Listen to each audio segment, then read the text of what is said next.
খলিফাতুল মুসলিমিন হযরত ওমর রাদিয়াল্লাহু তাআলা আনহু তিনি হিসাব করছিলেন। হঠাৎ করে দেশের প্রধান বিচারপতি হযরতে আলী রাদিয়াল্লাহু তাআলা আনহু আসলেন তার দরবারে। সালাম দেওয়ার পরে হযরতে খলিফা জিজ্ঞাসা করে, প্রধান বিচারপতি সাহেব, আপনি এসেছেন নিজের ব্যক্তিগত কোনো কাজে নাকি রাষ্ট্রের কাজে? যেহেতু আমি দেশের প্রেসিডেন্ট আর আপনি দেশের প্রধান বিচারপতি, তাহলে অবশ্যই রাষ্ট্রের কোনো কাজে আসবেন। হযরতে আলী ডাক দিয়ে বলে, খলিফা না, আমি এসেছি আমার পারিবারিক একটা জিনিসের সমাধান নেওয়ার জন্যে। হযরত ওমর যে হিসাব করছিলেন সঙ্গে সঙ্গে বাতিটা নিভিয়ে দিলেন।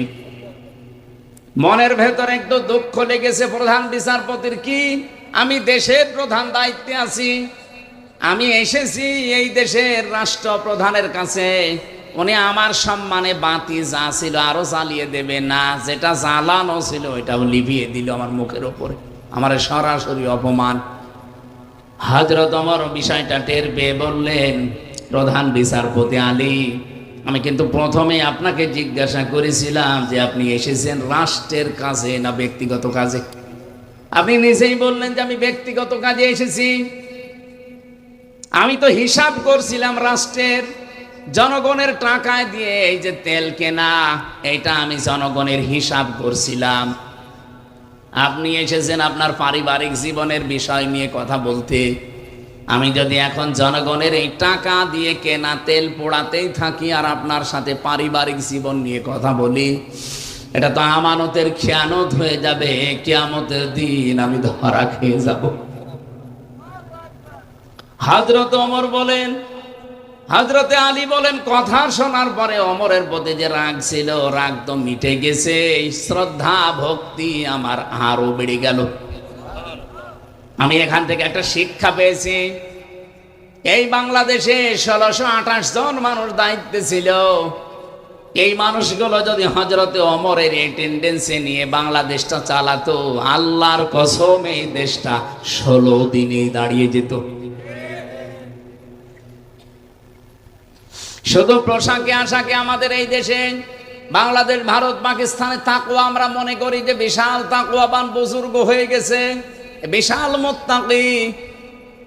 তো মুত্তাকি তো হওয়া লাগবে অন্তর থেকে। এই চারটা বিষয় যত বেশি আপনার ভেতরে পাওয়া যাবে যে আমি আখিরাতের জন্য সচেষ্ট হয়ে গেছি, আমার জবাবদিহিমূলক আচরণ তৈরি করা লাগবে, আপনি মনে করবেন আল্লাহর দরবারে সব চাইতে বেশি সম্মান আপনার।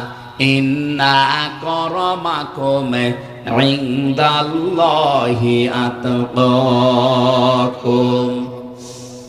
তার জীবনীতে পড়ছিলাম, এই যে আখিরাতের পুঁজি তৈরি করা, রাসূলের সামনে নিজের জীবন, আল্লাহর সামনে নিজের জীবন, আমি যে হিসাব দেওয়া লাগবে আমার, এই কথাটা যত বেশি বদ্ধমূল হবে আপনার ভেতরে, আপনার জীবন তত বেশি পরিষ্কার হবে। এটা হযরত ওমরের জীবন থেকে পেয়েছি। হযরত ওমর তার সন্তানটা ভর্তি করে দিলেন মাদ্রাসায়, আব্দুল্লাহ ইবনে ওমর রাদিয়াল্লাহু তাআলা আনহুমা। ওই মাদ্রাসায় পড়ছিল হযরতে হুসাইন, প্রধান বিচারপতির ছেলে, হযরতে আলীর ছেলে। বারবার টেবিলের ওপর থেকে কলম ফেলে দেয়, বলে তুলে দাও। একবার, দুইবার, তিনবার তুলে দেওয়ার পর উনি বলে ফেললেন যে তুমি বারবার কলম ফেলে দাও, আমারে তুলতে বলো, আমি কি তোমার খাদেম, চাকর? হযরতে হুসাইন ডাক দিয়ে বলেছেন, আব্দুল্লাহ, তুমি শুধু চাকর না, খাদেম না, তুমি খাদেমের বাচ্চা খাদেম। দেশের প্রেসিডেন্টের ছেলেকে যদি একটা তার নিচের কোন মানুষ এই কথা বলে যে তুমি শুধু খাদেম না, খাদেমের বাচ্চা, চাকরের বাচ্চা, মেজাজ এমনি খারাপ হয়ে গেছে। বাড়িতে যে বলছে, আব্বা আমি আর মাদ্রাসায় যাব না। কেন? আমাকে গালি দিয়েছে, যদি তুমি এই অপমানের প্রতিশোধ না নাও, বিচার না করো।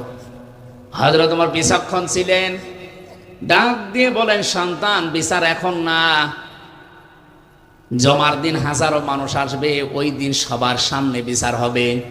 তিনি জমার খুতবা দিচ্ছিলেন, হঠাৎ দাঁড়িয়ে বললেন, এখানে হোসাইন আছে? বলে হ্যাঁ, সামনে আসো। তুমি আমার সন্তান আব্দুল্লাহকে খাদেমের বাচ্চা খাদেম বলে গালি দিয়েছো? হ্যাঁ। কেন দিলে? হযরত হোসাইন দাঁড়িয়ে বললেন, খলিফা বুকে হাত দিয়ে বলেন তো, আপনি কি আমার নানার খাদেম ছিলেন না? হযরত ওমরের কথা বন্ধ হয়ে গেছে। ডাক দিয়ে বলে, হোসাইন তাই তো, এ কথা আমি তো এভাবে চিন্তা করি না, আমি তো আসলে তোমার নানার খাদেম ছিলাম। তুমি যে কথাটা বললে এটা কি লিখে দিতে পারবা? কাগজ কলম নিয়ে আসেন। খেজুরের পাতা নিয়ে এসেছে, ওখানে লিখে দিলেন, ওমর আমার নানার খাদেম ছিল, আমি দেখেছি, ইতি হোসাইন ইবনে আলী। সই করে দিলাম, যান। কাগজটা হাতে নিয়ে হযরত ওমর চুমা খেলেন। ডাক দিয়ে বলে, নবীর সাহাবীরা, বিচার হয়ে গেছে। ছোট মানুষ আব্দুল্লাহ তো বোঝে না, বলে, বাবা তুমি তো বিচার শুরু করলে না, কিভাবে হয়ে গেল?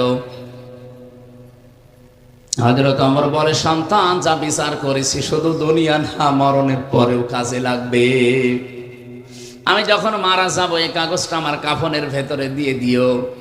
কিয়ামতের দিন যখন আমাকে আল্লাহ দাঁড় করাবে, আমার জীবনের কিছু যদি আল্লাহর ভালো না লাগে, অন্তত এই কাগজটা আল্লাহকে দেখাবো, ডাক দিয়ে বলবো, রব্বুল আলামিন কাগজটার দিকে একটু তাকাও, তোমার নবীর নাতি নিজে লিখে দিয়েছে আমি নাকি নবীর খাদেম ছিলাম। এই ওসিলা হলেও আজকে তুমি ময়দানে আমারে মাফ করে দাও। চারটা জিনিসের নাম আমি তাকওয়া বলছিলাম। এক নম্বরে আল খাউফু মিনাল জালিল, দুই নম্বর আল আমালু বিত-তানজিল, তিন নম্বর আল কিনায়াতু বিল কলিল, চার নম্বর আল ইস্তিদাদু লিয়াউমির রাহিম। এই চারটা বিষয় যতক্ষণ আমাদের ভেতরে না আসবে, রমজান না অন্য কিছু আসলেও আপনি তাকওয়া অর্জন করতে পারবেন না। সুতরাং এই জায়গা থেকে আমাদের সিদ্ধান্ত নেওয়া লাগবে, গুরুত্বপূর্ণ একটা মাস। সুতরাং কোরআন থেকে পরিপূর্ণ হেদায়েত পেতে হলে কয়টা শর্ত বললাম? চারটা। আরো জোরে বলেন। আল্লাহ পাক আমাদের সবাইকে যেন এখন থেকে সচেষ্ট হওয়ার তৌফিক দেন, বলেন আমিন।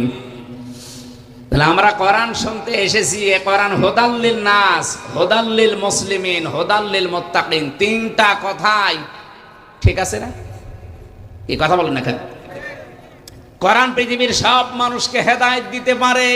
ওয়া আলাল্লাহি কাসদুস সাবিলি ওয়া মিনহা জাইর ওয়ালাউ শাআ হাদাকুম আজমাইন। সূরা নহল 9 নম্বর আয়াতে আল্লাহ জানিয়েছেন, এই পৃথিবীতে অসংখ্য বাঁকা পথ তৈরি করা আছে, এর ভেতরে সোজা পথ বলে দেওয়ার দায়িত্ব আমি আল্লাহ নিয়েছি। যদি আমি আল্লাহ ইচ্ছা করতাম পৃথিবীর সব মানুষকে হেদায়েত দিয়ে দিতে পারতাম। সে ক্ষমতা আল্লাহ কোরআনকে দিয়ে পাঠিয়েছেন। এই জন্যে কোরআনের নাম হুদাল্লিল নাস। 2 নম্বরে হুদাল্লিল মুসলিমিন, 3 নম্বরে হুদাল্লিল মুত্তাকিন। আমরা যেহেতু রমজানের পরে এসেছি কোরআনে কারিম শোনার জন্যে, আর হেদায়েতের মহান বানিয়ে কোরআন, সে কোরআন থেকে আলোচনা শোনার জন্য যারা বসে আছেন, আজকের আলোচনার বিষয় যেহেতু হেদায়াত, আমরা এবার আরম্ভ করছি সূরা দুহা। কোন সূরা? 7 নম্বর আয়াত, একটা মাত্র আয়াত পড়েছি। রাব্বুল আলামিন বলেন, ওয়াজাদাকা যাল্লান ফাহাদা। হে নবী, আপনাকে আমি পথ সম্পর্কে অনবহিত পেয়েছি। আপনি পথ কিন্তু খুঁজছিলেন, অনুসন্ধান করছিলেন। ফাহাদা, আমি আল্লাহ আপনাকে পথের সন্ধান দিয়ে দিয়েছি। বলেন সুবহানাল্লাহ। কোন আয়াতের তাফসীর যদি পড়তে হয়, করতে হয়, শোনাতে হয়, এর মূল নীতি আছে 13টা। উসুলে তাফসীরের যে মূল নীতিগুলো আমরা পেয়েছি, তার আগের আয়াত পরের আয়াত, বা আগের সূরা পরের সূরার সাথে রিলেটেড কি আছে, সম্পর্ক কি আছে, এটা আগে জানা লাগে। আপনি এর আগে সূরা লাইলের ভেতরে দেখবেন আল্লাহ রাব্বুল আলামিন হেদায়েতের ব্যাপারে কথা বলতে গিয়ে জানিয়েছেন, ইন্না আলাইনা লাল হুদা ওয়া ইন্না লানা লাল আখিরাতা ওয়াল উলা। বলেন আল্লাহু আকবার। 12 এবং 13 নম্বর আয়াতে আমরা পেয়েছি আল্লাহ পাক বলেন অবশ্যই আমার দায়িত্ব হেদায়েত করা। হেদায়েত করা দায়িত্ব কার? প্রথম এবং শুরু, দুনিয়া এবং আখিরাতের সব বিষয় আমি আল্লাহর জন্যে। হেদায়েত দেওয়ার মালিক যেহেতু আল্লাহ, বিশ্ব নবীকে আল্লাহ পাক জানিয়েছেন আপনি কিন্তু পথ সম্পর্কে অনবহিত ছিলেন, পথ আপনি খোঁজ করছিলেন যে হেদায়েতের পথ কোনটা। মা তাদরি মাল কিতাব ওয়ালাল ঈমান ওয়ালাকিন জাআলনাহু নূরান নাহদি বিহি মান নাশাউ মিন ইবাদিনা। হে নবী, আপনি ঈমান কি কিতাব কি কিছুই জানতেন না, আমি আল্লাহ আপনাকে জানিয়েছি। ঈমান কাকে বলে, কিতাব কাকে বলে, এখান থেকে কয়েকটা বিষয় আমরা তাফসিরে বের করেছি। এই দিকে তাকান, আপনি কোরআন শুনতে এসেছেন না? কোন দিকে তাকাচ্ছেন?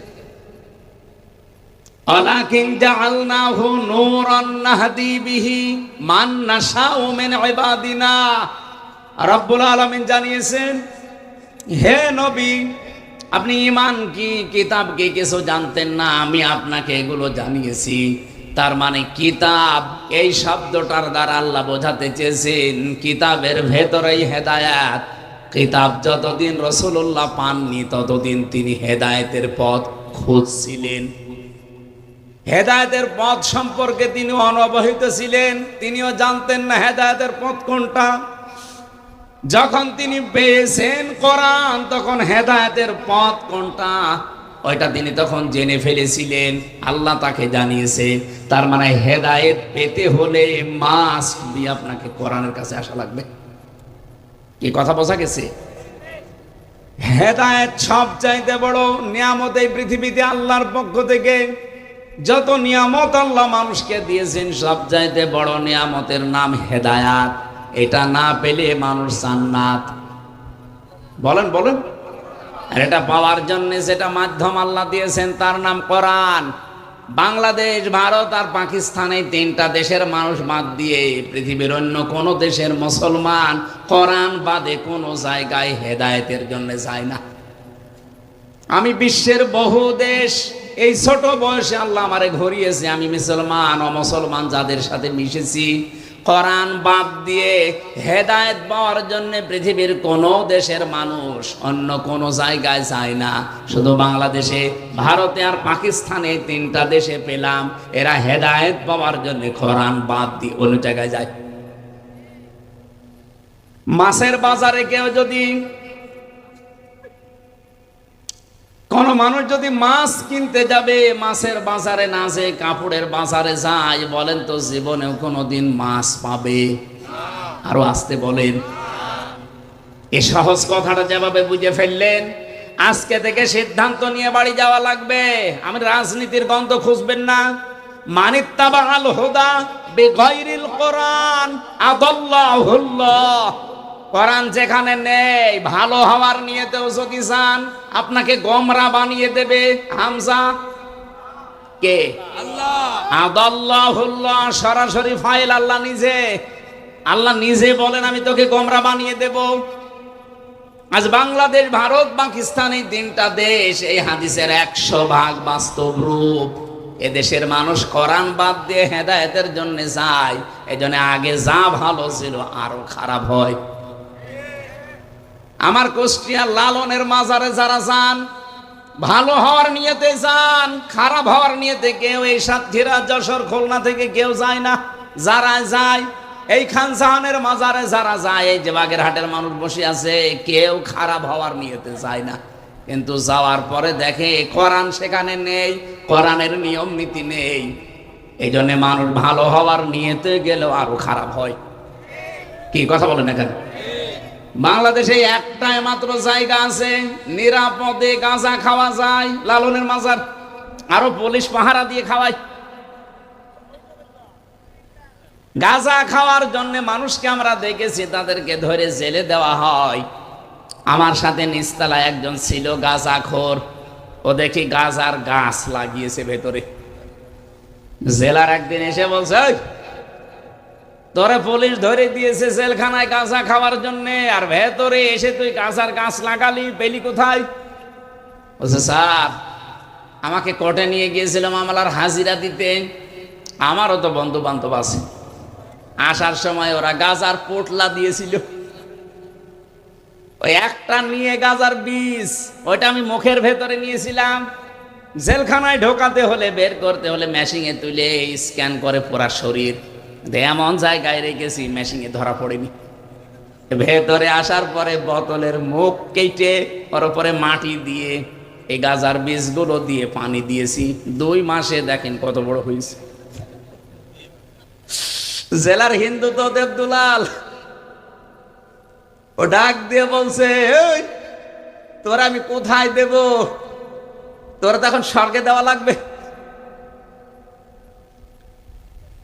পৃথিবীতে একটাই মাত্র জায়গা আমার মনে হয় আছে, যেটা বাংলাদেশের কুষ্টিয়ার লালনের মাজার, যেখানে পুলিশ পাহারা দিয়ে আরো গাঁজা খাওয়ায়, অথচ মানুষ সেখানে যায়, কেউ খারাপের নিয়তে যায় না, সব ভালো হওয়ার নিয়তে যাচ্ছে। ভালো হচ্ছে না খারাপ হচ্ছে? আমি এখান থেকে যেটা বলতে চাই, বারবার আমি সেই গোড়ায় আসতেছি এ কারণে যে আজকে থেকে শুধু এখানে আসা না, সিদ্ধান্ত নেওয়া লাগবে কঠিন ভাবে। কোরআন যেখানে নেই, ওই দরবার যদি আমার বাবাও তৈরি করে, ওই দরবারে আমি নেই, কারণ ওখানে থাকলে আমাকে খারাপ বানাবে কে? কি আমার বাবা খারাপ বানাবে? বলেন বলেন, কে? 48,000-এর উপরে দেশে দরবার চলছে, বিভিন্ন নাম নিয়ে এগুলো চালাচ্ছে, কিন্তু বাস্তবতা এইটাই, কোরআন নেই, এই জন্য হাজারো মানুষ সেখানে যাওয়ার পরে ভালো হওয়ার পরিবর্তে আরো খারাপ হয়ে যাচ্ছে। আপনারা যখন সিদ্ধান্ত নিয়েই ফেলেছেন যে কোরআন যেখানে নেই ওখানে আমি আর যাব না, বাংলাদেশে যেই দলের কর্মসূচিতে কোরআন নেই, ওই দলের প্রতিষ্ঠাতা যদি আমার বাবাও হয়, আমি ওই দলে আর নেই। এটা অত জোরে বলার দরকার নেই, দিনকাল এখনো ভালো না, একটু আস্তে বলে। এটা মানা যাবে? কারা কারা সত্যি মানবেন আজকে থেকে? তারা হাত তুলবেন। আন্দাজ হাত তুলবেন ভাই, দেখেন তো হাত তোলেনি কে? আজকে ধরা পড়ে গেছে। দেখেন হাত তোলে নাকি, আশপাশে তাকান তো। মাহফিল সাকসেস হয়ে গেছে, আলহামদুলিল্লাহ। এখন যদি সব বাড়ি চলে যান, কোনো অসুবিধা নেই, যান বাড়ি চলে যান। কারণ কোরআন যেই দলে নেই, যেই দলের কর্মসূচিতে কোরআন নেই, ওই দল যদি আমার বাবাও তৈরি করে, আমি ওখানে থাকলে আমাকে খারাপ বানাবে কে? আল্লাহ। আমার হয়তো নিয়ত ভালো আছে যে আমি ভালো হব, কিন্তু আমাকে ভালো থাকতে দেবে? আমাকে ভালো থাকতে দেবে না কে? দেখেছেন কত বড় কঠিন কথা। সিদ্ধান্ত শুধু পীরের দরবার না, রাজনৈতিক দলগুলোকেও বলছি, বাঁচতে চান, কোরআন নেই, ওই দলে থাকবেন না। এই কথা বলে না কেন? হযরত জুনদুব রাদিয়াল্লাহু তাআলা আনহু থেকে বর্ণিত, এই যে সূরার নামকরণের ভেতর আমি পেয়েছি সূরা দোহা। বিশ্ব নবীর কাছে প্রায় কেউ লিখেছে 17 দিন, কেউ লিখেছে 20 দিন, কেউ লিখেছে 40 দিন। ওহি আসা বন্ধ হয়ে গিয়েছিল, তিনি অসুস্থ ছিলেন। একবার তিনি ইনশাআল্লাহ শব্দটা বলেননি। রব্বুল আলামিন সূরা কাহফের 34 নম্বর আয়াত নাযিল করে তাকে আল্লাহ ধমকের সুরে বলেছিলেন, ওয়ালা তাকুলান্না লিশাইইন ইন্নী ফাইলুম যালিকা গাদা ইল্লা আইয়াশা আল্লাহ। বলেন আল্লাহু আকবার। হ্যাঁ নবী, আপনি আগামীকালের জন্য কোনো কাজের ইরাদা যদি করেন, ইনশাআল্লাহ আগে বলবেন। এখান থেকে উম্মতের জন্য শিক্ষা, আগামীতে যাই করা লাগবে শব্দ প্রথম চয়েস করা লাগবে কি? আরো জোরে বলেন। এই 15.5 বছরের শব্দটা ছিল না কি? তারা বিভিন্ন উন্নয়নমূলক কাজের আঞ্জাম দিয়েছে, বিভিন্ন কাজ কারবার যাই করেছে, কোনোদিন ইনশাআল্লাহ এটা আমি শুনিনি। কারণ তাদের ভয় ছিল যদি ইনশাআল্লাহ বলা হয় দাদা বাবুরা রাগ করতে পারে। আল্লাহ আমাদেরকে হাতে ধরে বাঁচিয়েছে। ডক্টর মোহাম্মদ ইউনূস এখন যে পলিসিগুলো হাতে নিয়েছে, এই 54 বছরও আমার মনে হয় আমি যতটুকু অ্যানালাইসিস করেছি, যতটুকু পড়াশোনা আছে আমার, এ দেশটা দাঁড়িয়ে যেত। শুধু দাদাদের কারণে দাঁড়ায়নি, যেহেতু পাশে মনে হয় দাদারা আছে। আপনাদের মতো এত বড় নিকৃষ্ট প্রতিবেশী পৃথিবীর ইতিহাসে কোনো দেশ পায়নি। আন্তর্জাতিক মিডিয়াগুলো আজ রিপোর্ট দিচ্ছে আপনাদের সাথে কোনো একটা দেশের মিল নেই। পাকিস্তানের তো দা কুমড়ার সম্পর্ক, আফগানিস্তানের সাথে একটা চিকন বর্ডার আছে, তাও তাদের সাথে মিল নেই। মালদ্বীপের সাথে মিল নেই, ভুটানের সাথেও মিল নেই, মায়ানমারের সাথেও মিল নেই, সিরিয়ার সাথে তো নেই। বাংলাদেশের সাথে মিল ছিল, কন্যা নেই, মিল নেই। আপনারা যা করছেন, প্রতিবেশী এ কাজ করে না। আল্লাহর ঘরগুলো একটা একটা করে ভেঙে ফেলছেন আর বলছেন এখানে 500 বছর আগে এখানে মন্দির ছিল। পৃথিবীর মানুষেরা মাটির নিচে তেল পায়, গ্যাস পায়, সোনা পায়, রূপা পায়, আর এই কুলাঙ্গাররা মাটির নিচে শুধু মন্দির পায়, তাও যেখানে সেখানে না, যেখানে মসজিদ আছে ওই জায়গায় পায়। আমরা যদি এখন বলি ঢাকার স্বামীবাগের যে মন্দির ইসকন, এটা 1000 বছর আগে এখানে মসজিদ ছিল, ভেঙ্গে মসজিদ বানাবো, কেমন লাগবে আপনাদের? আমরা আপনাদের মতো এরকম নাফারমান না। এ বাংলাদেশে আমরা যে জাতির লোকই আছি না কেন, এই দেশটা আমাদের। কথা বলেন না কেন? এখানে ইহুদি হোক, খ্রিস্টান হোক, মুশরিক হোক, বৌদ্ধ হোক, মুসলমান হোক, সব আমরা বাংলাদেশি। এক কথা বলেন, যা করছেন এতদিন, অন্তত কন্যার কারণে আমরা কিছু বলি নাই। কন্যা নেই, এখন যা আরম্ভ হয়েছে, 7 সিস্টার যদি ভেঙে যায়, আর ভেঙে যাবে। নবীজির হাদিস নেই যে টুকরা টুকরা হবে, কোরআনের গায়ে যারাই হাত দেবে। এর আগে যারাই হাত দিয়েছিল, আপনি তাকান, রাশিয়ার দিকে 12 টুকরা হয়ে গিয়েছিল। এই কথা বলছেন না কেন? 1500 বছর আগে আল্লাহর ঘর, মসজিদ কাবা শরীফ, এখানে হাত দেওয়ার কারণে এদের পূর্বপুরুষ যারা আব্রাহা, আল্লাহ কাসফে মাকুল বানিয়ে ফেলেছেন। আপনারা এখনো পর্যন্ত যদি ওই লাইনে থাকেন, গতকালকে একটা মসজিদ ভেঙেছে, এভাবে যদি অব্যাহত রাখেন, ভারত 33 টুকরা হবে আর কয়েকদিনের ভেতরে। পৃথিবীর মানচিত্রে এখন 257টা রাষ্ট্র, আর এই 7টা যদি ভেঙে 7 সিস্টার 7টা রাষ্ট্র হয়, কত হবে? হ্যাঁ, 7টা বেড়ে যাবে না? আর আমরা মনে হয় এগুলো যদি আমাদের হক, তো এগুলো যদি আমরা পেয়ে যাই, মালয়েশিয়ার চাইতে আমাদের এই দেশ আরো বড় হয়ে যাবে ইনশাআল্লাহ। আর সেদিকে এগিয়ে যাচ্ছে। ভয় দেখিয়েছিল আমাদের যে না খাওয়িয়ে মারবে, এমন অবস্থা করেছে ওরা। এখন এই যে বিভিন্ন বর্ডার আছে না, পেঁয়াজ আলু পচে পচে নষ্ট হয়, আর গালি দেয় দাদারে।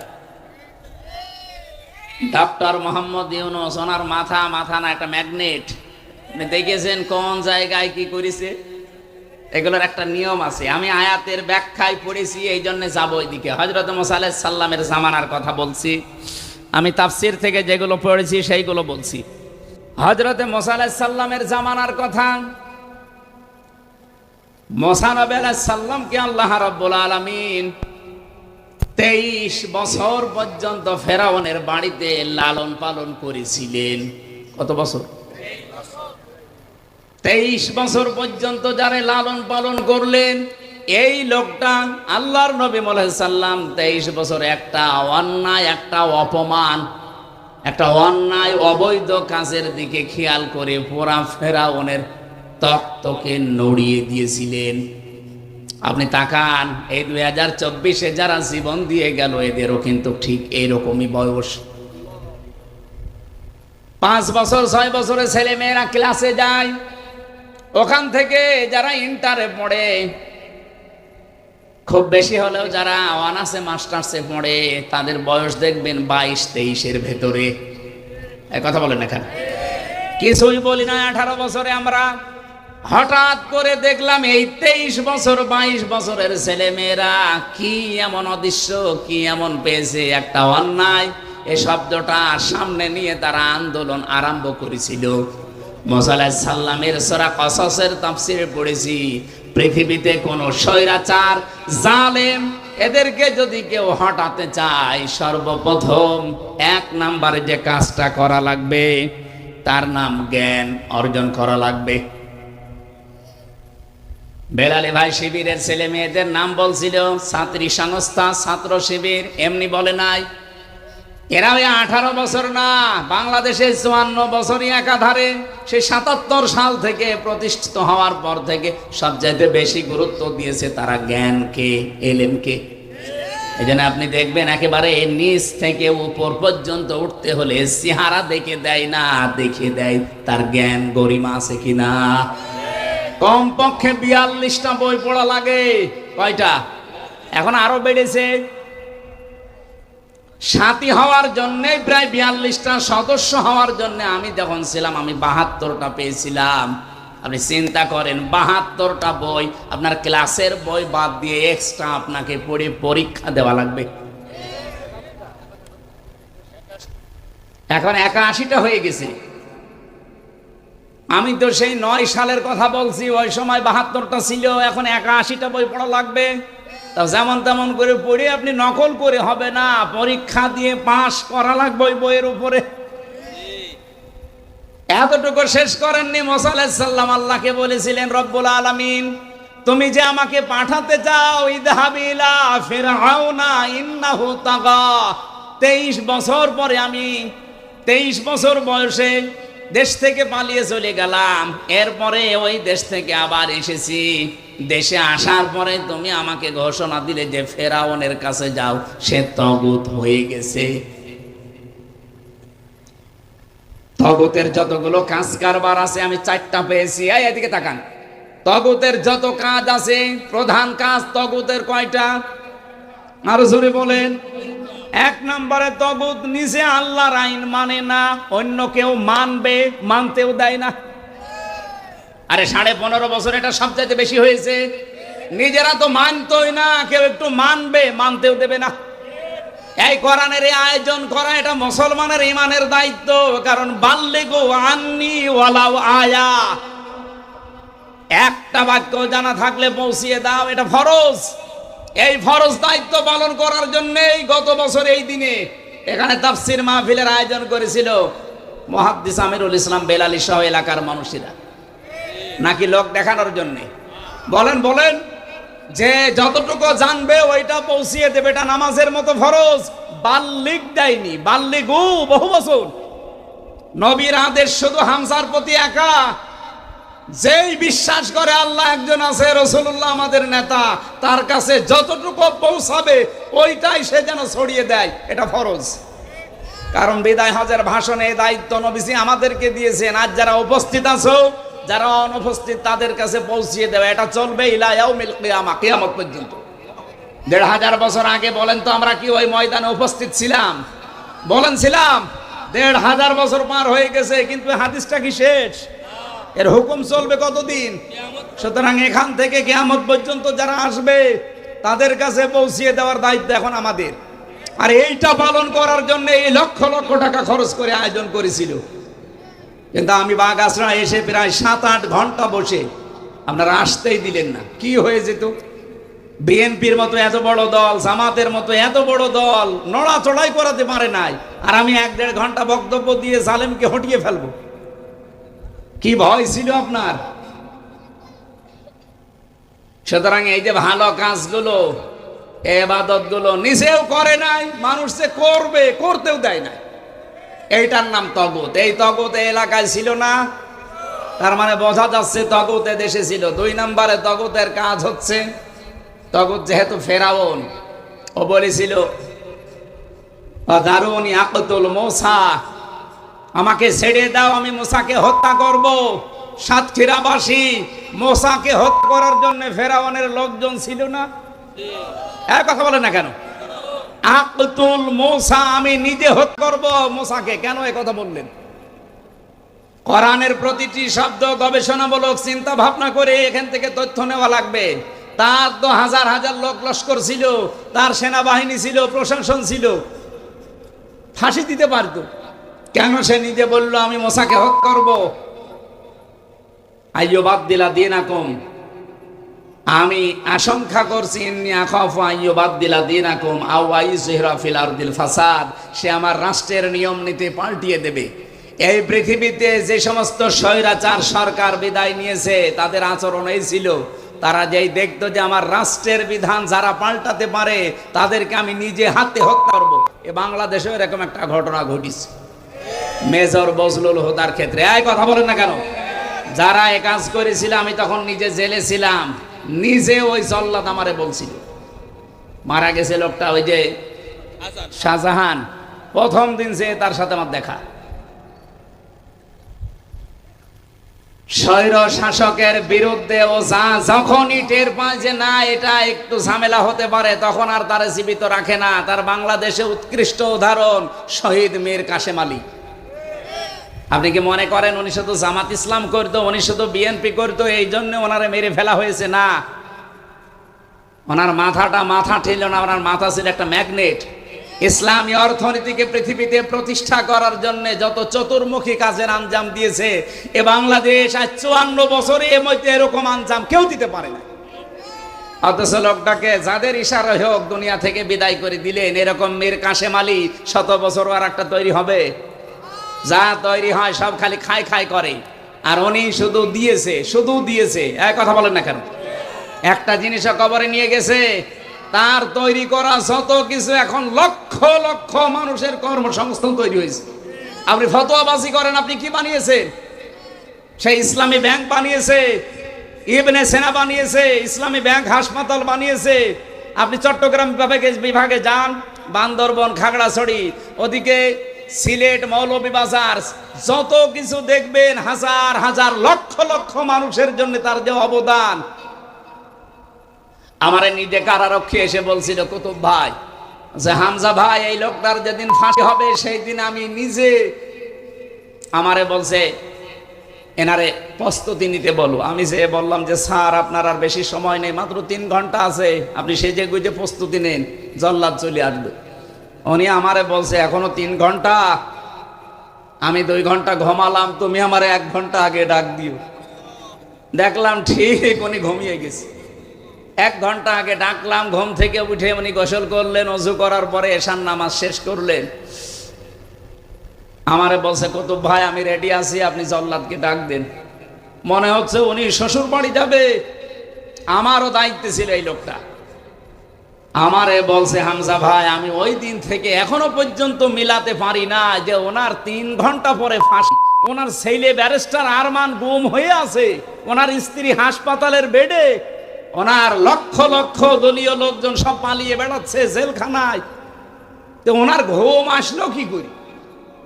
আমি বললাম, কুতুব ভাই আপনি বসেন না, আমি বুঝে ফেলেছি। সূরা হামিম সেজদার 30 নম্বর আয়াত আমারে 1500 বছর আগে জানিয়েছে।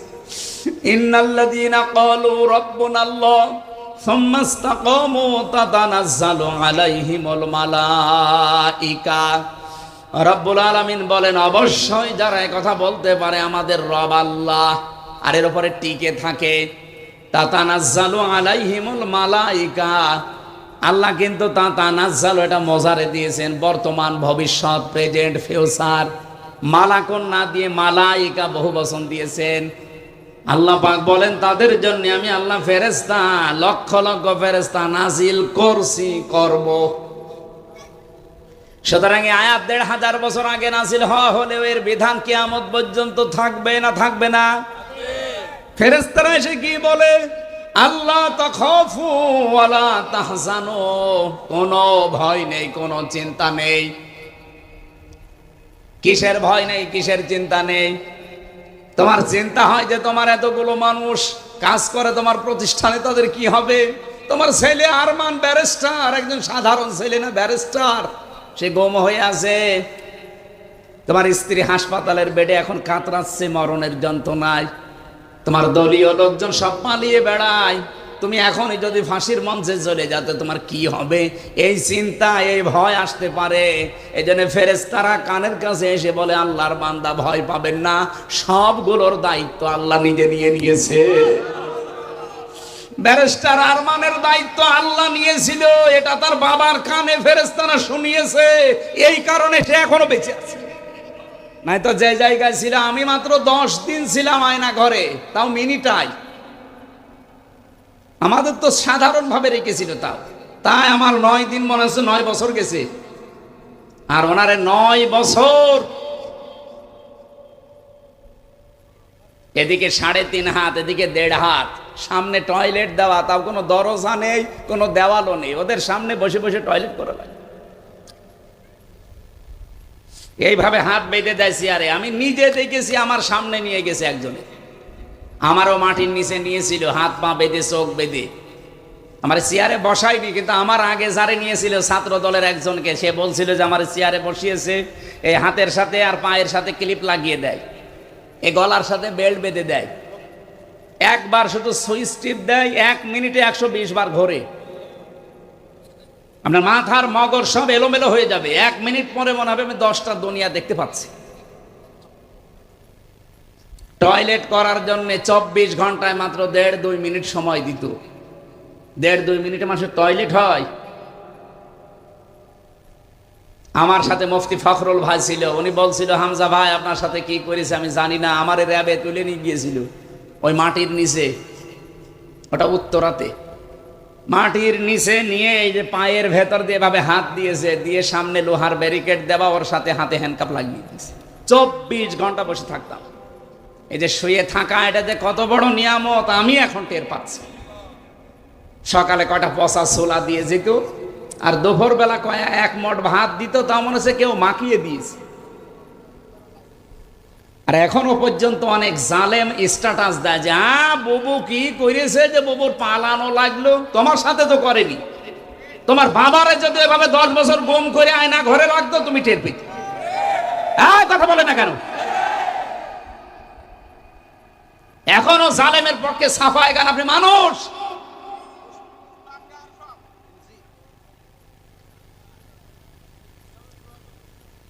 বেলালি ভাই বলছিল না যে ওদের বিচার না হওয়া পর্যন্ত ওদের নির্বাচনে আসা, কিসের নির্বাচন? নির্বাচনই হয় দেশে জায়েজ নেই, আগে ওদের বিচার পুরাটা হবে তারপরে। আমি ভিকটিম তো, আমি নিজে দেখেছি, যা করেছে আমার মা মাতালি তুলে গালি দিত। আরে ভাই আমি নাই দোষ করেছে, আমারে আপনি মারেন, আমার চোখ বেঁধে রেখেছিল, টাঙিয়ে রেখেছিল, যা করেন করেন, আমার মা কি করেছে? আমার মায়ের বাবা তুলে গালি দিলেন আপনি। মাথা থেকে পা পর্যন্ত একটা চুল পরিমাণ জায়গা আমার বাকি নেই যেখানে টর্চার করে না, মানসিক এবং শারীরিক। আমি একটা সাধারণ মামলার আসামি, আর আমারে ফাঁসির কন্ডেম সেলের ভেতরে রেখে 24 ঘন্টা তালা লাগানো, মনে হচ্ছে আমি কি করেছি। অথচ ফাঁসির আসামি ওখানে রাখা হয়, যারা মার্ডার মামলার আসামি তাদের। আর আমার মতো একটা কি বলবো মূল্যচুরি মামলাও না, আমার সন্দেহ ভাজন ভাবে ধরেছিল যে হতে পারে। তাই যদি 3 বছর যায়, যাদের ভিডিও ফুটেজ আছে, 2724 জন মানুষকে আপনি 24 সালে মেরে ফেলেছেন। আগামী গত বছর তো বাদই দিলাম, শুধু 1 সালে এগুলো সব ভিডিও ফুটেজ আছে না? যিনি হুকুম দিয়েছেন অবশ্যই তাকে এর দায়ভার নেওয়া লাগবে। আমার একটা ঠনকো মামলায় যদি 3 বছর জেল হয়, 2732 জন মানুষ মামলার মার্ডার মামলার আসামি, কতবার তারে ফাঁসি দেওয়া যায় বলে? আয়না ঘরে রাখার দরকার নেই, প্রত্যেকবার ফাঁসিবে না জীবিত করবেন, আবার ফাঁসি দেবে, কিয়ামত পর্যন্ত চলবে। আর এখনো পর্যন্ত লজ্জা শরম থাকলে মানুষের কথা বলে যে আমি পাশে আছি, চট করে ঢুকে পড়বো। আপনি মানুষ, বিবেকের ধারণায় তো লজ্জায় মরে যাওয়ার কথা, এ কথা বলে না কেন? আমি হালকা পাতলা পেয়েছি, তাই যদি আমার এমন রাগ হয়, তাহলে ব্যারিস্টার আরমানের সামনেও যদি পড়ে, ওরে জিন্দা খেয়ে ফেলবে না? আমি যে কথা বলতে চাচ্ছিলাম, স্বৈরাচারকে হটানোর জন্য সর্বপ্রথম কি লাগে বলেন তো? হযরতে মুসা আলাইহিস সালাম আল্লাহকে বলেছিলেন রব্বি জিদনি, বলেন না কেন? রব্বি জিদনি ইলমা, হে আল্লাহ তুমি আমার জ্ঞান বাড়িয়ে দাও। শুধু জ্ঞান থাকলে স্বৈরাচারের মোকাবেলা করা যায় না, 2 নম্বরে শক্তি লাগে। কি লাগে? আল্লাহ রাব্বুল আলামিন এইটা জানিয়েছেন, সাহস লাগবে, শক্তি লাগবে। ক্বালা রাব্বি শরহ লি সাদরি ওয়া ইয়াসসির লি আমরি ওয়াহলুল উকদাতাম মিন লিসানি ইলা আখিরি আয়াত। হযরত মুসা এটা চেয়ে নিয়েছিলেন, হে আল্লাহ, স্বৈরাচারের সামনে দাঁড়াতে হলে শুধু আমার জ্ঞান দিয়েই হবে না, কারণ জ্ঞানের কথা তারা বুঝবে। বলেন না কেন? না, স্বৈরাচার জ্ঞানের কথা বোঝে না। জ্ঞানের কথা যদি বুঝতো, আমাদের শিক্ষা ব্যবস্থায় তারা আলু ভাজি, ডিম ভাজি, পটল ভাজি দিত না। জ্ঞানের কথাগুলো তারা বোঝে নাই। এই জন্য আমরা এখন চাচ্ছি, যিনি আছেন দুইজন নবীর নাম তার, মোহাম্মদ, ইউনুস, কয়জন? অন্তত দুইজন নবীর নাম নিয়ে আপনি বসে আছেন। শিক্ষা ব্যবস্থায় ৯৬% মুসলমান এই দেশে আমরা চাই 1 থেকে মাস্টার্স পর্যন্ত 100 মার্কের কোরআন আর হাদিস কম্পালসারি দেওয়া লাগবে। এটা চান না আপনারা? এ বিশ্বে এখনো যদি দাঁড়িয়ে যেতে চান, মাস্ট বি আপনাকে শিক্ষা ব্যবস্থায় পরিবর্তন আনা লাগবে। আমি মালয়েশিয়া ইন্টারন্যাশনাল ইসলামিক ইউনিভার্সিটি, যেটা মালয়েশিয়া, ওখানে গিয়েছিলাম। ওনারা এই পৃথিবীর 1000 বিশ্ববিদ্যালয়ের ভেতরে 66 নম্বরে আছে, আর বাংলাদেশের একটা বিশ্ববিদ্যালয় 1000-এর ভেতরে নেই। এই ডিম ভাজি, আলু ভাজি, পটল ভাজি দিয়ে হবে? গবেষণা করা লাগবে। তারা এক একটা শব্দ নিয়ে গবেষণা করে করে নতুন কিছু তৈরি করে, আর আমরা একটা সইও বানাতে পারি না, আর বানাতে পারি শুধু দলাদলি। ওরা কোরআন শরীফের ভেতরে আমি দুইটা আয়াত পড়লে আমার কাছে ভয় লাগে, কারণ এই দুইটা আয়াত বলতে গিয়ে আমার আল্লাহ জানিয়েছেন যে দলাদলি করবা না। ওয়াতাসিমু বিহাবলিল্লাহি জামিআ ওয়া লা তাফাররাকু। কোরআন সবাই মিলে আঁকড়িয়ে ধরো, আল্লাহ কিন্তু ওয়াতাসিমু দিয়েছেন। কেন খোঁজ দিতে পারতেন না? বা খুজু, এতে না দিয়ে খুজু দিলে অর্থ হয়ে যেত। শুধু ওয়াতাসিমু দিয়ে আল্লাহ শেষ করে দিতে পারতেন। বিহাবলিল্লাহ দিলেন, আবার জামিয়া দিলেন, আবার ওয়ালা তাফাররাকু। এত শব্দ দেওয়ার দরকার কি? প্রথম শব্দ দিলে তো আমরা বুঝে ফেলতাম। কোরআন কেন্দ্রিক যেখানেই কোনো বিষয়, সেখানে মত পার্থক্য করা, দলাদলি করা, এই যে ফতোয়াবাজি করা, এটা হারাম, নিষিদ্ধ। আরেক জায়গায় সূরা শুরার 13 নম্বর আয়াতে আছে, আকিমুদ্দিন ওয়ালা তাতাফাররাকু ফি। দিন কায়েমের বিষয় আসলে সেখানে কোনো মত পার্থক্য, দলাদলি, কি কথা বললেন না? এই জায়গায় মত পার্থক্য করা হারাম, এখানেও হারাম। অথচ বাংলাদেশ সহ বিশ্বের বিভিন্ন জায়গায় দেখবেন যত দলাদলি, যত মত পার্থক্য, খালি এই দুই জায়গায়। কোরআনের কাছে আসতে বললে তখন বিভিন্ন ফতোয়া বের করে, আর দিন কায়েমের কথা বললে যত রকমের আজে বাজে ফতোয়া আসে। এমনকি কত মানুষ এই দেশে এখন অলরেডি বলা আরম্ভ করে দিয়েছে, কোরআনের সাথে রাজনীতির কোনো সম্পর্কই নেই। আমার এই ছোট্ট মাথা কি আছে এর ভেতরে?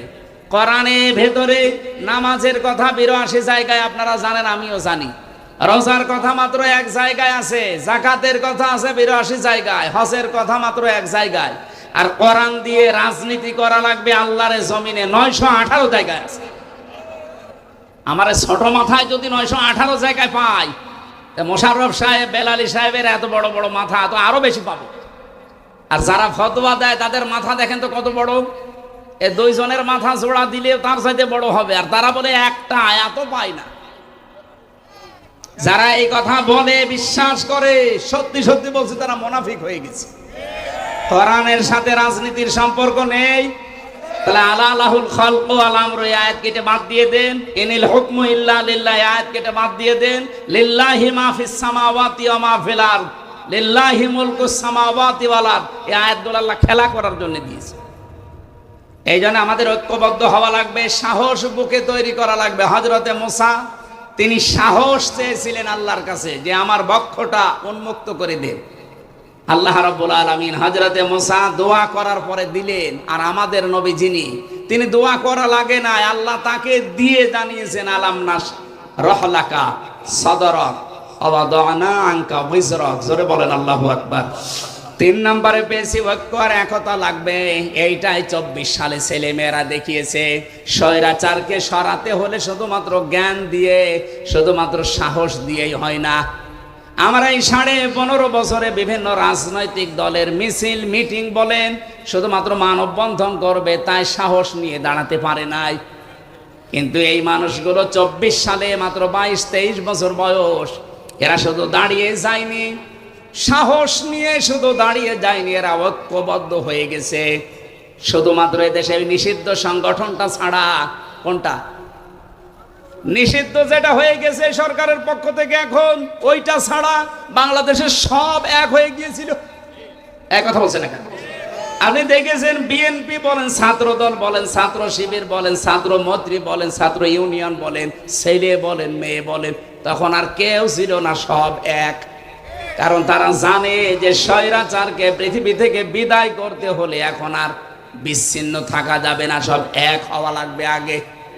আমার মনে হয় আল্লাহ এগুলো তৈরি করে দিয়েছিলেন। 4 নম্বরে সরঞ্জামাদি লাগবে। সরঞ্জামাদি হযরতে মুসাকে আল্লাহ সর্বপ্রথম যেটা দিয়েছিল তার নাম লাঠি। তার নাম কি? আমা তিলকা বিয়ামিনিকা ইয়া মুসা, তোমার ডান হাতে ওইটা কি? ক্বালা হিয়া সায়া, তিনি বললেন লাঠি। এ লাঠি কি শুধু লাঠি? লাঠির ভেতরে এমন ক্ষমতা আল্লাহ দিয়েছিলেন, ফেরাউনের সব কিছুকে ধ্বংস করে ফেলেছিল। সুতরাং আজ এই বাংলাদেশ যদি দাঁড়াতে হয়, লাঠি হাতে নেওয়া লাগবে। এই লাঠি মানে শুধুমাত্র বাঁশের লাঠি না, এমন এমন লাঠি তৈরি করা লাগবে যে লাঠি দিয়ে দেশের সব অন্যায় ঝাঁটিয়ে বিদায় করা যায়। মুহাম্মদ রাসূলুল্লাহর জীবনী পড়ে, রাহিকুল মাখতুমি আছে। উনি মানুষ একজন, ওনার বাড়ি যে অবস্থায় ছিল জীর্ণ শীর্ণ খেজুরের পাতা, কিন্তু বাড়ির সামনে 9টা ঘোড়া বাঁধা থাকতো। কয়টা বলেন বলেন?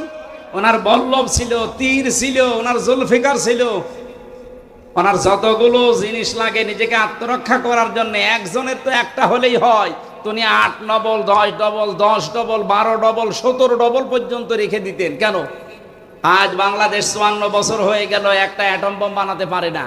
পাকিস্তানে আছে, দাদারা একটু ভয় পায়। এই কথা বলছে না কেন? আমাদের মনে হয় আমাদের সামনে অন্তত এরকম কিছু তৈরি করা দরকার, নয়তো ওই দাদাদের কাছে কিয়ামত পর্যন্ত থাপ্পড় খাওয়া লাগবে আর দাঁত পড়ে যাবে। আমরা সামনে দাঁড়াতে চাই না, বলেন বলেন? এই জন্য সরঞ্জামাদি তৈরি করা লাগবে। ওয়া'উদ্দু লাহুম মাসতাতা'তুম মিন কুওয়াতি ওয়া মির রিবাতিল খাইল তুরহিবুনা বিহি আদুওয়াল্লাহি ওয়া আদুওয়াকুম। হে নবী, ইসলাম ধ্বংস করার জন্য ওরা যেটা হাতে নেয়, ওইটাকে উল্টিয়ে আপনি ইসলামের পক্ষে কাজে লাগাবে। সুতরাং আজ ওরা যা যা হাতে নিয়েছে ওইটাই উল্টিয়ে এখন ইসলামের পক্ষে কাজে লাগাতে হবে।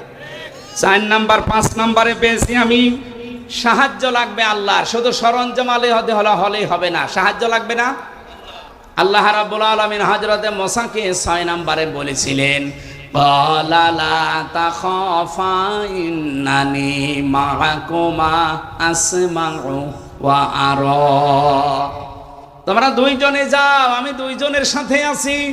শুধু 2 জনের সাথে আছি আল্লাহ এটা বলেন নাই। হযরতে মুসা মাঝখানে তিনি বলেছিলেন, ওয়াখি হারুন ওয়া আফসাহু মিন্নি লিসানা ফারসিলহু মা'ইয়া রিদান ইউসাদ্দিকুনি। সূরা কসসের ভেতরে আছে 24-23 নম্বর আয়াতে হযরতে মুসা বললেন, আল্লাহ আমাকে সাহায্যের জন্য, সহযোগিতার জন্য আমার ভাই হারুনকে দেন। সে মিষ্টভাষী, স্পষ্টভাষী, সে আমার চাইতে অনেক সুন্দর প্রাঞ্জল ভাষায় কথা বলতে পারে। আজ বাংলাদেশে ঠিক ওই 5 নাম্বার কায়দাটা দাঁড়িয়ে গেছে। এখন বক্তাদেরও দরকার আছে না নেই? বলেন বলেন? একামতে দিন কায়েম করার জন্য যারা চেষ্টা চালাচ্ছেন, তাদেরকে সত্য প্রমাণ করার জন্য, তাদের চরিত্র যে আসলে সত্য, তাদের অ্যাক্টিভিটিস, তাদের কাজ কারবার আসলেই যে এই পৃথিবীতে প্রমাণিত সত্য, এদের পেছনে পেছনে বক্তা যারা স্পষ্ট ভাষায় প্রাঞ্জল ভাষায় কথা বলে মানুষকে বোঝাতে পারে। নবীজির পাশে একজন ছিল, তার নাম হাসান বিন সাবিত। তার নাম কি? আমাদের বাংলাদেশে এরকম হাজারো বেলালি দরকার আছে, যারা এই কথাগুলো মানুষের সামনে প্রাঞ্জল ভাষায় একামতে দিন প্রতিষ্ঠা করার পক্ষে হারুন আলাইহিস সালামের মতো কাজে লাগতে পারে। সেই সময় এখন চলছে, আমরা কাজে লাগাতে চাই ইনশাআল্লাহ। আল্লাহ পাক বলেন, মুসা ময়দানে ছেড়ে দিয়ে শুধু আমি আরশে বসে বসে তামসা দেখি না, আসমাউ ওয়া আরা, আমি সব শুনতে পাচ্ছি এবং আমি সব দেখতে পাচ্ছি।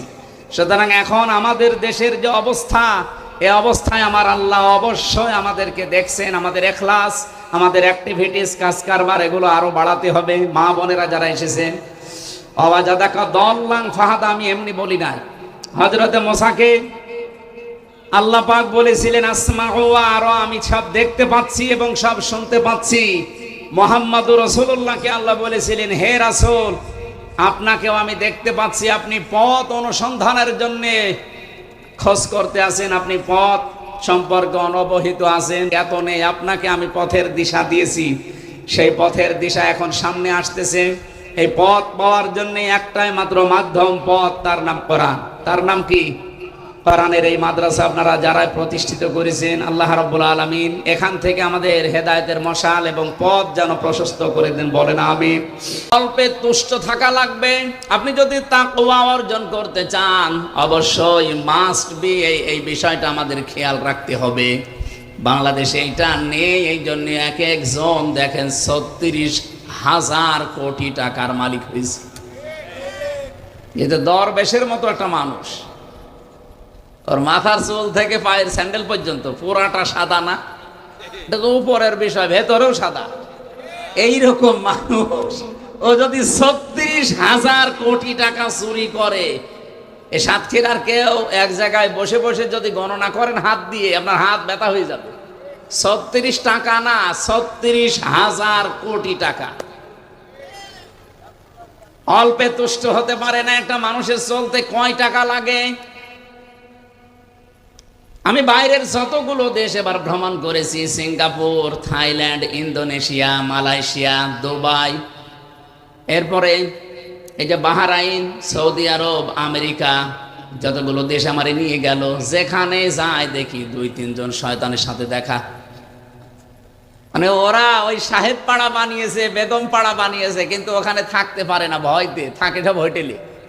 আর আমার কমিটি নিয়ে যে হোটেলে রাখে, হোটেল থেকে নেমেই দেখি নিচতলায় বসে ২ জন বসে বসে গল্প করছে। কি গো এখানে? হুজুর আমরা আগে পালিয়েছি। পালাবেন কেন? আপনি কি কাজ করলেন এমন যে ১৫ বছর ১৬ বছর পরও আপনাকে পালালো লাগলো? অল্পে যদি তুষ্ট থাকতে পারতেন, যতদিন হায়াত ছিল ততদিন আপনি ক্ষমতার চেয়ারে বসে থাকতে পারতেন, কেউ আপনাকে পালাতে বলতো না, আপনার পালানো রাখতো না। কি কথা বলে না কেন? এখান থেকে যদি কেউ শিক্ষা না নেয়, আগামীতে যারা অনেকে উল্টা পাল্টা ভাবতেছেন, যারা বসি, আজকে মাওলানা মোশাররফ সাহেব বলছিলেন, একজন বক্তব্য আমি নাম নিলাম না, উনি দিয়েছে, সংস্কার যাই করেন আমি যদি চেয়ার পাই সব পাল্টিয়ে ফেলবো। একটা কথা হইলো, এ তো পাগলও এমন কথা বলে না। সেদিন জয়পুরহাটে একজন বলছিল, ১৫ বছর তো কোরআনের মাহফিল করতে গিয়ে অনেকে অনুমতি দিয়েছে, আমরা যদি চেয়ার পাই অনুমতি দেব না। আরে ভাই, আপনি এরকম পাগলামি করলেন কি করে? এ কথা বলতেন অন্তত চেয়ারে বসে বলতেন।